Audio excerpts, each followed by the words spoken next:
Hey there.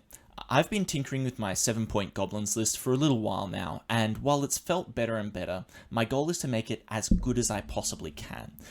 Tragically, right after last week's event, I went out bush to spend the long weekend with my family, cutting off access to my magic collection. So, like anyone would when surrounded by loving relatives and the beautiful Aussie outback, I stayed inside and did some maths. See, my deck felt smoother last week, but there were still a few hiccups, and I wanted to make sure I didn't overcorrect when adjusting the curve. I looked up the actual equations behind the hypergeometric distributions I've been using, and I wanted to look at the odds of hitting a more reasonable 1, 2, and 3 curve. As it turns out, the equations I have been using look very simple. And this C just expands out like this, which is pretty straightforward as well. And that gives me this equation. So if I wanted to know my odds of, say, drawing a 1-drop by turn 1, I would just have to plug in these numbers here and get my result. I'd just add the odds of having a 2-drop by turn 2, a 3-drop by turn 3, make sure I draw enough lands. Okay, it's starting to get a bit out of hand, but I don't actually need to solve this equation. I'm just looking for a maximum, so I just need to find the derivative of the equation, and that'll give me my result. Guess what? You can't derive a factorial, because that only works on integers. You need a continuous function. That's what the gamma function's for, idiot, you fool. So, fine, we rewrite it in terms of the gamma function, and which just derives like... Okay, you know what? I have a better idea.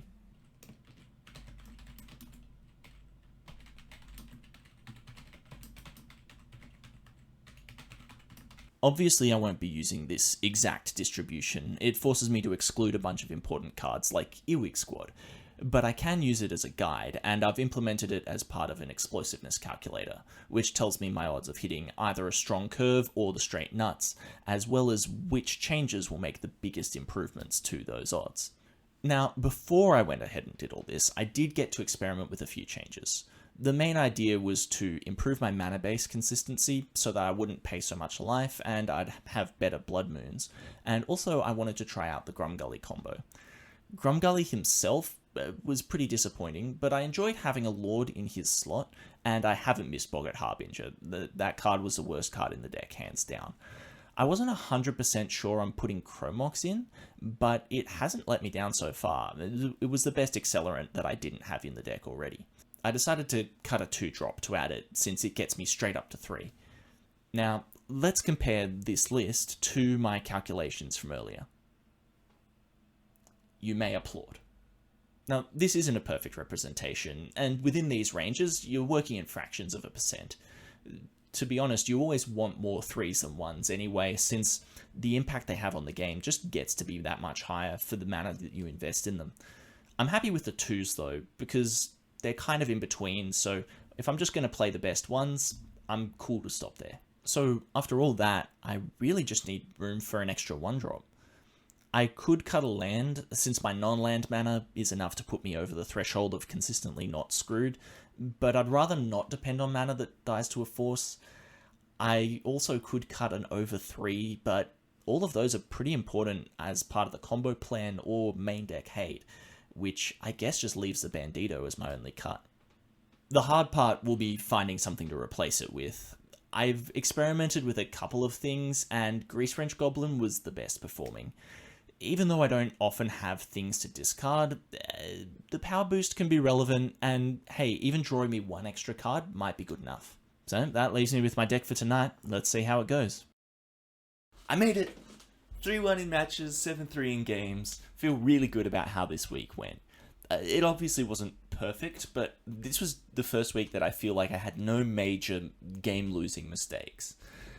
I was really improved in my both recruiter usage and sideboarding, and I even managed to take a clean 2-0 against Red White Legends, which is a deck I haven't managed to take a match against before. Easily my most skilled play of the night was round 1, game 2, against Red White Legends. See, I had some 1-1s and I stuck a recruiter with Krenko and Slingang in hand. I had 4 mana, and I decided to put Chirurgeon on top so that I could spend my next turn sticking Krenko, forcing them to answer it with their removal, and then hopefully untap and win with Snoop. This wound up winning me the game because on their turn, they untapped and cast Fury, wiping my board in order to cut me off of the mana from Skirk Prospector, which would have choked me out if I'd just gone for a quick snoop win. But because I had these cards in my hand, I was able to play this Slingang Lieutenant, get more creatures into play, and then untap my next turn and win with the snoop. I also had a crazy game in round 3 that I want to share. See, my opponent leads on land Noble Hierarch, which I mental misstep. I then untap, cast my own Ignoble Hierarch, and since they don't have a land drop, they do the same on their next turn. I untap and draw Mana Crypt, which lets me cast Goblin Matron and Recruiter on turn 2, and go for the fastest combo win I've ever had. That was actually the only round that I lost. See, I didn't know what to prepare for in sideboarding since I didn't see them doing it. So it turned out that they were a creature combo list, and in game 2 they took me with a surprise Heliod kill. Game 3 I was better prepared. I made the mistake of forgetting my Collector Roof was disabling their Skull Clamp and they got to draw some extra cards, but it didn't matter since I got stuck on 2 lands and a handful of 3 drops anyway. I got to learn a lot about playing against creature decks last night. Ajani and Ocelot Pride were a pretty brutal game 1 threats, but Fury and Chainwhirler were really efficient at cleaning them up. I also actually cast Krenko for the first time, and he was way better than I expected.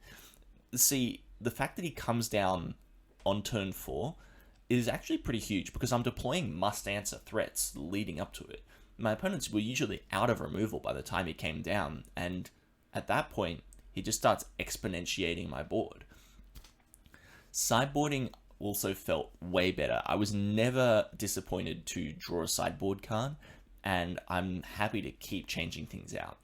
I found best success when I boarded out the stuff which biased me towards explosive starts, things like Goblin Lackey or Ignoble Hierarch, and brought in that removal, since it let me take a slower, more interactive game.